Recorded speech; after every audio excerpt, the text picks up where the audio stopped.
Jessica Crow, and I'm the founder of Apogee and the host of Change Leader Insights, which is a podcast all about change, leadership, growth, human performance, all the things. If you've watched episodes in the past, you'll know that we cover a variety of topics, but the heart is really organizational change, helping people become leaders to help lead themselves and others through change. And I'm so excited because I have here with me my friend and expert in her space, Puja Mehta. I'm going to read her bio for you, and then I'll let her introduce herself a little bit more. But Puja Mehta is an independent consultant and leadership coach focused on providing talent management and HR solutions to firms of all sizes.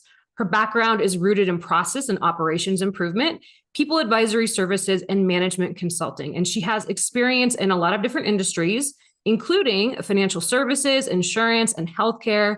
And she has supported the design, execution, and scaling of programs at various Fortune 500 firms, which I have had the privilege of experiencing right alongside her. Puja is a birth doula and yoga instructor, and she lives in Morrison, Colorado with her husband and their dogs and enjoys getting outdoors in all seasons. That's Puja in a nutshell. But Puja, tell us a little bit more. Tell us your origin story, how you got to where you are today. And then, we'll go from there. Thanks, Jess. Thanks so much. And it's an honor to be here. I think my origin story really lies in my love for people. So my whole life, I have loved connecting with people, building relationships. And when you look back on your career, you often see more of a trend or a story than you're experiencing at the time where you're going with the best decisions. And each of the decisions I've made to move from Boston to Colorado to work in healthcare, to help people, to help make things better, to go work in healthcare consulting to get a better understanding of how our system works, to then come back to a people-centric organization focused on the people services side of things. All of that really came together to say, my whole goal is to help people. It's to make the human experience better. It's why I'm called to do the birth doula work. It's why I'm called to do the yoga work. And it's why I want to help organizations better leverage their people and set them up for success. Yeah, absolutely. And today's topic too, and I should have mentioned this earlier, we're going to be talking about how to balance people and process. And they are, being the two most important levers during change. So your whole story, your trajectory, it all makes sense to me. And I see that in who you are as a leader, as a consultant. And so I'm really excited we're going to have this conversation today. I have no doubt it's going to be informative to people who are listening to the Change Leader Insights community. So let's talk a little bit more about, how you can help people and just this idea of prioritizing people. And tell me a little bit more about what your thoughts are there. Yeah, absolutely. So when I've worked with companies in the past, both directly for the company and as a consultant, one of the things we talk about first is there are a lot of words for how we're calling our people. We call them resources, human capital, labor, but at the end of the day, they are people. And so when you first shift that mindset from, I have a resource I need to maximize productivity out of, to, I have a human that I need to engage to help us reach outcomes, you center back on that vision, that mission, that joint togetherness of, we are trying to go from point A to point B.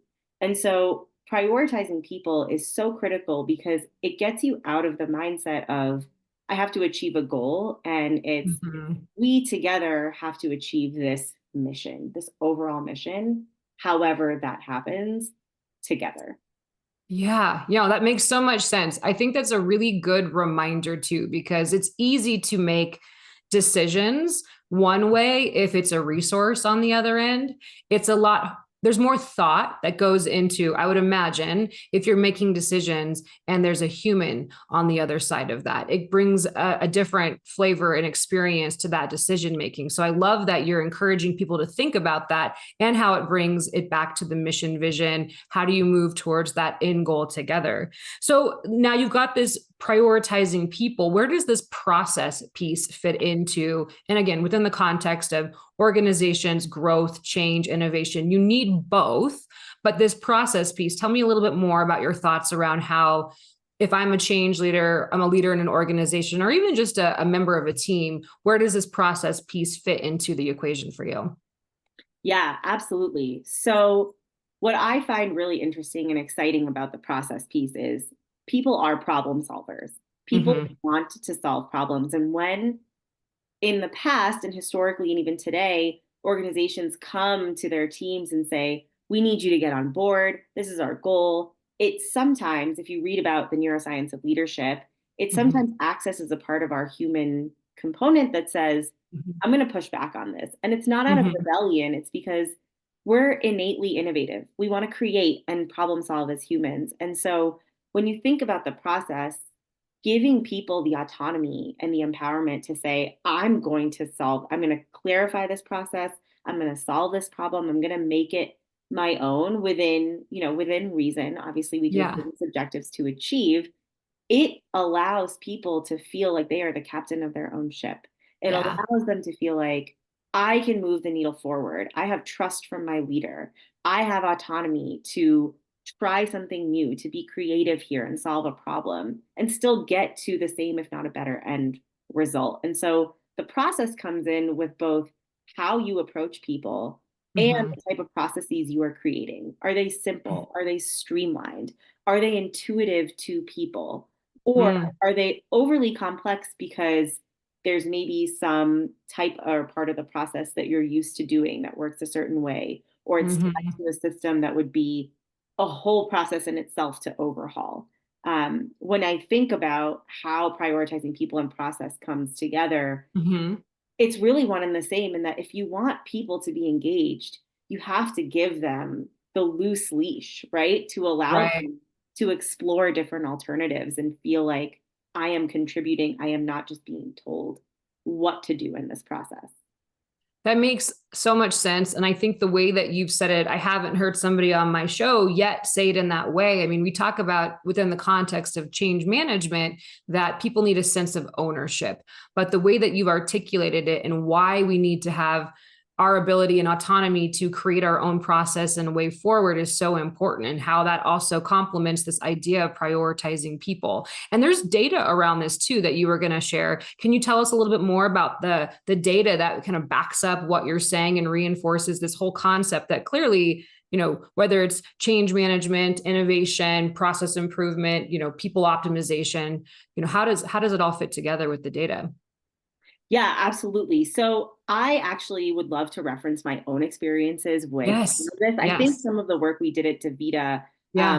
overall, it's actually hard for industries to capture. Oh, we did it this way, so we've seen X% boost in, engagement or retention. But Yep. from our experience, and I'll reference DaVita since we worked there together. We were Yep. scaling a whole new program. We were designing it with nurses and tech, and Mm-hmm. scaling that across clinics nationwide. And when we went into our first pilot clinics, we were telling them what to do and we were not Yep. getting adoption. The Yep. moment we shifted, and I have to credit my manager at the time, Pat, who was Yes. the real leader here. He said, let's design it with them. And we instead sat in a room with the nurses, with the doctors, with the techs, social workers, the dietitians. We sat down and we said, what should this look like? What Mm-hmm. process should we use? What system should we use? How many times should we meet? And we went through detail by detail, giving them really that empowerment of, this better than anyone else. You know what the Yep. patient needs. We we started adopting that process pretty much the next week. There was Yep. excitement around meeting, about sharing information about patients. When we went to different clinics, we would bring those teammates with us to say, Yes. this is what we did. We created it. We love Yeah. this. This works for us. It's not something that corporate is just throwing down at us. And I think that, that's better than any data point because it shows the actual impact that Yeah. including people in the process, including people in the design of something can make them feel valued. It can make them feel Yeah. like their opinion and their voice matters and is making a difference, but it also ideally creates the best process because it's based on actual experience and Yes. knowledge and not just this is my hypothesis based on industry benchmarks, and strategic insights are so Right. important, Right. but so Yeah. is experience. This is such a great example. I'm really glad you shared that. And the funny thing is, even in the work that I'm doing today or with guests who's been on the show, I think many organizations still bump into the former, what you were describing before you and Pat went in there and said, let's design this with them. It's okay, I'm bringing this solution. It's a new piece of technology. It's a new process. It's based on industry benchmarks, all of those things. Why do you think that we haven't why is it so hard for us to make that leap in some cases in the workplace to actually co-create alongside the people that are going to be impacted by the changes, by the new ways of working? I think it's a really good question, and I have an idea of why I think that's the case. I don't know if anyone has the golden answer to that question, but I think it's because humans are creatures of habit. We're Yes. used to saying we're going to trust the system, we're going to trust the process, we're going to trust what experts say, right? Mm, And yeah. oftentimes when we hear feedback, we don't necessarily act on it in the way that seems the most obvious. And this kind of Mm, relates back to prioritizing people and engaging them to drive those outcomes. Is a mm-hmm. lot of companies do these employee engagement surveys, right? Where leaders will ask, give us your feedback. What do you need more of? And for an example, a lot of people will say, I need more work-life balance. Mm, What leaders might hear is, okay, great. At 2 p.m., when we're all in the office, we're all going to go to happy hour or we're going to do this fun activity, mm, which in theory sounds really fun, right? A break from your work. What happens then is that everyone's work piles up and you have yeah. to then go after work. You have to go home, maybe put your kids to bed, hang out with them, and then you have to do your work later at night. So, Yeah. does that actually impact your work life balance positively? Maybe not. But how often do we see things in our culture, in our media that say connection is important, that improves work life balance? Mm, Hours improves work life balance because people feel more connected rather than just asking the people, what do you want? What do you need? yeah. It's actually easier, it saves time and money, and it improves retention. But we're so used to let me see what other people do and just copy them instead of Yeah. what do my people want? Yeah. Oh, that's a really insightful observation and thought process there. I like that a lot.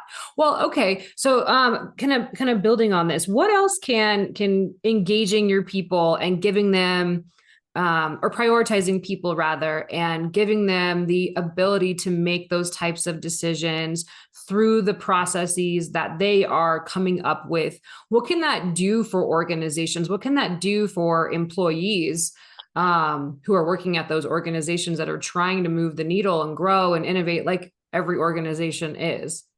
Yeah. For me, I think that it's so important to give people the opportunity to level themselves up. So Mm, I think when you do this, you give people an opportunity to say, this is busy work. This is work mm-hmm, that can be automated or done by someone who is more entry level because mm-hmm, I want to focus on things that are going to challenge me and grow me and level me up.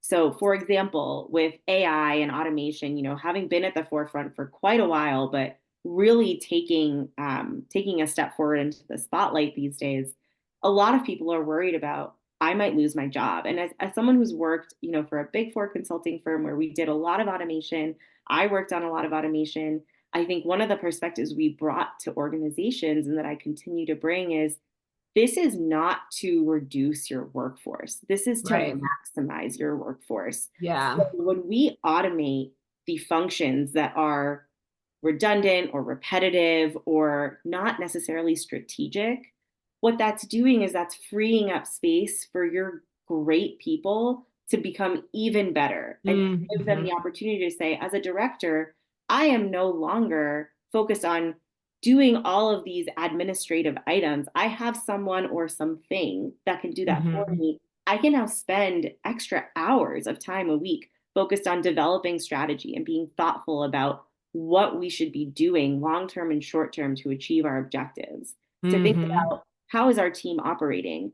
How are our goals matched up as a team with the organization's goals? Are these the right marching orders that we have in front of us? mm-hmm, You start to think about team structure. How is my team structured? Are we maximizing people's strengths?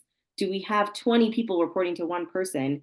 Can we have opportunities for spans and layers so that people have an ability to start to manage people and show mm-hmm. their ability to grow in that way as well? So I think that by prioritizing people, by prioritizing process, you're actually giving opportunities to your people to say, Mhm. I'm going to free up some time. How do you want to spend it to grow and to learn? Yeah, I like that a lot. And it's such an interesting, if you were to apply that to, and you were talking about this a little bit a moment ago, where you're saying, do the objectives, are the things that we're working on, do they tie back to the broader strategy and goals? So when I think about, change is an investment, change is strategy being executed, right? That's the whole, like, that's how the business innovates, grows, changes. So when you were talking about that, if we're saying let's prioritize people, let's prioritize process, and we give them the target, right? Or we give them that end goal change that we want to make, it sounds like what you're saying is not only is their engagement going to be higher, but they're going to be able to actually spend the right, like their time focused on the right things than doing all of the other things that kind of hold us back or um, take up time that prevent us from actually being strategic and actually being able to execute. Is that kind of what you're saying too? Absolutely. Yeah. And Yeah. it creates a more conducive environment too for engagement, right? You don't have Yeah. people who are upset or bored or annoyed at the type of work that they're doing because they know they can do more. You have people who are excited to come to work because they have challenges that they can Yeah. innovate and solve towards that are not the same thing over and over again. And so, yes, I think that that's exactly right. Yeah. What kind of barriers might exist to this model, this way of working and being that you're describing? Because, a couple have come to mind just based on how people are. But Yeah. what have you seen, or what would you advise a client, like, hey, here are the things you have to be thinking about in order for us to get to this ideal state. This might come up as part during the process. Like, do you foresee, or can you help people predict what those barriers might be? Yeah, I think we've talked about the human tendencies, right, Mhm. already. And I think that those definitely exist. I actually would love to talk about technology, and I know that you have a pretty wealthy tech background as well. So I think Mhm. that this might resonate with you of our systems and our technology can often be a huge barrier of Mhm. it's a nice almost not excuse, but it's a nice thing to say, oh, we can't do it because we use this, or that technology Mm. doesn't work in this way. Yeah. And I think when you encounter that barrier, because it's inevitably going to come up with these bigger companies, right? We all have been using systems for a really long time that they get the job done. It may not be easy, but it works and we know the loopholes. Mhm. Design the process from scratch again, right? Just as I was saying before, and find the technology or work with that vendor to figure out how can we make this work. More often than not, I've worked with Workday before, and more often than not, they're excited to innovate and find Yeah. solutions that will fit your process because Yeah. will often then carry on to other clients as well. And Right. Right. most companies want to operate lean, efficient, give their people time back. When our systems or our technology get in the way of our processes, I have seen and observed that companies and leaders will often bend to that technology and at Right. least in the short term and say, that's going to be a huge investment and cost for resources. Let's just figure out loopholes for now, band-aid solutions instead of let's overhaul it. Let's figure Right. out a way to do this right. It might take time, but that's okay because eventually we will get to where we need to be and it'll be better for Yeah. everyone. It's almost like they're pot committed. They've already spent so much time and money, and it's so pervasive, the loopholes and the different, all the things. So it's scary to make that investment. But to your point, like, it would take time up front and money, but then now you've got a process that works, that's more efficient, streamlined, lean, all of those things. So yeah, I think that's a really good potential barrier that leaders need to be thinking about. And that's something that has more of a long tail. So in terms of an investment future strategy, that's really important to think about. What else, as we're talking about people and process and change, what else have you kind of run into, or if you were to be meeting with a client, would you be advising them on? And you can bring up examples from the past, or like what does the future look like? Maybe since we're in December, this is going to be a December episode, 2024. As you're looking at 2025, what are some things that you'd be advising clients on in 2025? Yeah, absolutely. I think that a lot of the conversations I've been having with people this year in particular is, do I have the right people in the right roles? Yeah. Do I have the transparent understanding across my organization of what it looks like to be strong in this role and to be promoted into or move into a new role? And I think those skills, again, go back to that prioritization of people, but we really want to focus on, what type of leader are you trying to create? What is the culture of leadership in your company today? What does that look like? What are the precedents that are set? And how, if at all, do you want to change that? So it's holistic with your strategic organizational goals, because you're looking at, where do I want to be as an organization and what kind of people and skills do I need to get there? If I have a 5-year plan for improving the scale or breadth of my organization, my revenue, how am I going to achieve that? And who do I need on board in order to do that? And that impacts both skill, culture, it impacts what you're giving people as opportunities and how you are growing them and investing in them, both professionally and personally, right? We bring part of our personal lives to work every day. Yep. So that is a lot of the conversation I've been having, is really identifying what are transparently you looking for as a leadership team to come out of the people that you have today. Do you have that potential in the group of people you have today, or do you need to hire out for it? Do you need to invest in them to grow that potential to reach your goals? Those are a lot of the conversations that we have been having, is very future forward, to your point about, how do I get to where I need to go and who do I need to bring with me? Right.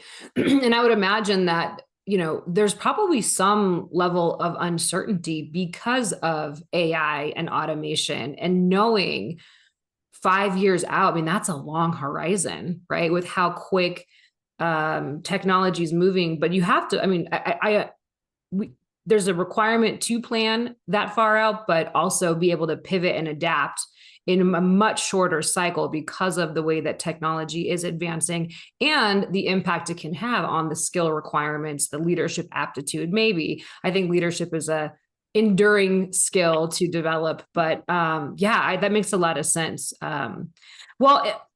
Puja, this has been really informative and insightful. And I'm just glad that we had a chance to connect and talk about people, the importance of prioritizing people, to engage them in the process, the importance of process, and how when leaders bring people in and let them figure out the process in many ways, how that can accelerate goals, accelerate adoption and buy-in for making changes. It's such an important message for leaders to hear.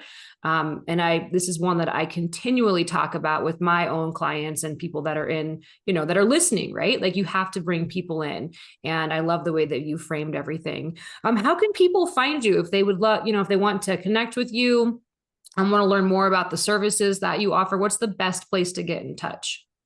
Absolutely. Yeah. I'm happy to share my contact information. For now, we are working on a website, as a startup, as a new business. We're working on a website, but for now, email is probably the best way, or LinkedIn. So you can find me on LinkedIn, or you can email me. I can give my email now, or I can send it to you later, but send it to me and I'll put it. I think LinkedIn is great for now. Puja Mehta on LinkedIn. And then I'll include that link in the promotion so people can connect with you that way. Great. That sounds perfect. Wonderful. Thank you so much for your time today. Really appreciate the conversation, Puja. Yeah. Thank you so much for having me.